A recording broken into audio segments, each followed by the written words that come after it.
Assalamualaikum warahmatullahi wabarakatuh. Izin memperkenalkan diri, nama saya Arif Rahman dari kelas 1A TPPG. Pada kesempatan hari ini, saya akan menjelaskan mengenai permasalahan pada struktur bangunan akibat masalah geoteknik atau fondasinya.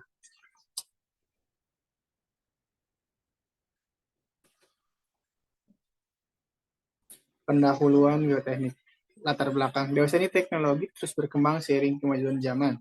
Teknologi di bidang konstruksi bangunan juga mengalami perkembangan pesat, termasuk teknologi dalam bidang geoteknik. Untuk menjaga kestabilan lereng-lereng tersebut dan mencegah supaya tanah tidak mengalami longsor, maka dibuatlah dinding penahan tanah atau DPT. Pada dasarnya, dinding penahan tanah atau retaining wall digunakan untuk menahan tekanan lateral yang ditimbulkan oleh tanah uruk.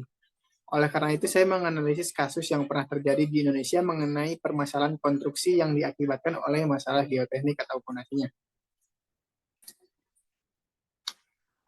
Baik, selanjutnya tujuan dan manfaat. Tujuannya yang nomor satu itu untuk mengetahui solusi-solusi mengenai masalah pada konstruksi lereng bukit. Yang kedua untuk melatih problem solving. Yang ketiga untuk melatih pola pikir kritis. Di sini juga kita ada manfaatnya. Yang pertama, menambah wawasan mengenai masalah konstruksi di lereng bukit. Yang kedua, mengetahui solusi pada permasalahan suatu konstruksi. Dan yang terakhir, mengetahui jenis-jenis dinding penahan tanah. Dasar teori geoteknik dan fondasi. Baik, kita akan membahas daripada geoteknik terlebih dahulu. Pengertian geoteknik adalah suatu disiplin ilmu pengetahuan yang mempelajari sifat-sifat perilaku tanah sebagai bahan konstruksi atau construction material. Kemudian ada fondasi. Fondasi adalah struktur bagian yang paling bawah dari suatu konstruksi yang berfungsi menyalurkan beban vertikal di atasnya atau kolom maupun beban horizontal ke tanah. Kemudian ada jenis-jenis kerusakan pada bangunan. Yang pertama ada kerusakan non-struktural. Kerusakan ini berkaitan pada bagian rumah yang terkait dengan komponen strukturalnya, seperti retakan halus pada bagian testeran, penutup atap, langit-langit, lantai, dan kerusakan lainnya. Kemudian ada juga kerusakan sedang struktural. Kerusakan sedang struktural berkaitan dengan kerusakan yang lebih besar, seperti meluasnya retakan pada dinding, kolom, atau ring balok. Kemudian yang ketiga ada kerusakan ringan struktural. Kerusakan ini bisa berupa adanya retakan kecil di dinding atau pada kolom yang menyebabkan kemampuan struktur untuk menopang beban sedikit berkurang. Kemudian ada kerusakan berat struktural. Kerusakan berat struktural merupakan kerusakan yang sebagian besar atau 50% dari elemen utama mengalami kerusakan. Dan yang terakhir, kerusakan total. Terakhir, kerusakan total adalah jenis kerusakan pada bangunan yang berupa robohnya bangunan. Atau hampir 80% bangunan sudah roboh dan tidak bisa ditinggali, sehingga proses perbaikannya membutuhkan pembersihan lokasi untuk mendirikan bangunan yang baru. Selanjutnya, permasalahan pada struktur geoteknik. Baik, kali ini saya mengambil kasus longsor di lereng Bukit Sidogoro, Klaten. Pada gambar di samping, merupakan kerusakan struktur bangunan yang diakibatkan permasalahan geoteknik, yaitu longsor tanah di lereng Bukit Sidogoro akibat curah hujan yang cukup tinggi. Oke, solusi permasalahannya adalah menurut yang telah saya pelajari, saya mempunyai solusi permasalahan yaitu pemasangan dinding penahan tanah atau disingkat DPT atau nama lainnya retaining wall merupakan konstruksi wajib pada struktur atau bangunan yang terletak di lahan miring atau lereng-lereng bukit yang berfungsi untuk mencegah longsor. Karena tanah yang kondisinya miring tidak bisa menjamin kemantapannya sendiri.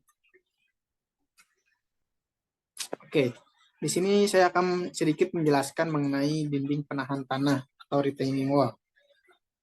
Manfaat dan fungsinya terlebih dahulu. Yang pertama, menyokong tanah lepas atau tanah alami yang kurang stabil. Yang kedua, mencegah tanah dari bahaya kelongsoran.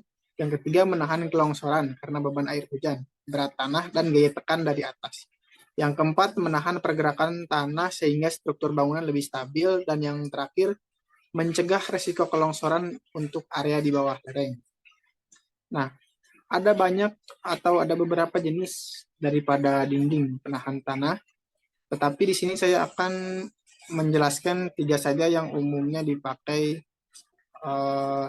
yang biasanya dipakai di lereng-lereng bukit. Yang pertama ada DPT tipe gravitasi atau gravity wall. Yang kedua ada DPT atau dinding penahan tanah tipe cantilever atau cantilever retaining wall. Dan yang ketiga atau terakhir ada dinding penahan tanah tipe counterport atau counterport wall. Baik, yang pertama saya akan menjelaskan terlebih dahulu mengenai gravity retaining wall. Dinding jenis ini dibuat dengan beton tidak bertulang atau pasangan batu. Biasanya pada jenis dinding ini dipasang tulangan pada permukaan dinding untuk mencegah retakan permukaan akibat perubahan suhu, seperti pada gambar di samping. Kemudian ada cantilever retaining wall atau dinding penahan tanah tipe cantilever. Dinding ini dibangun dari kombinasi dinding dengan beton bertulang yang berbentuk seperti huruf T.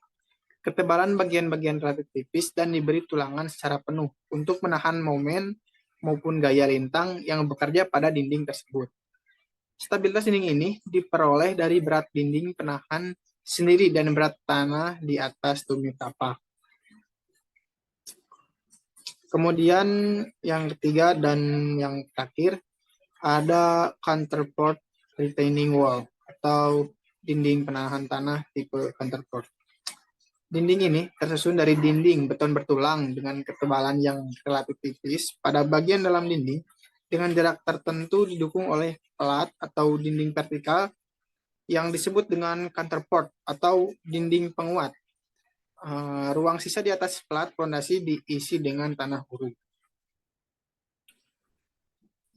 Kemudian di sini ada daftar pustaka yang tidak dapat saya sebutkan satu persatu. Next.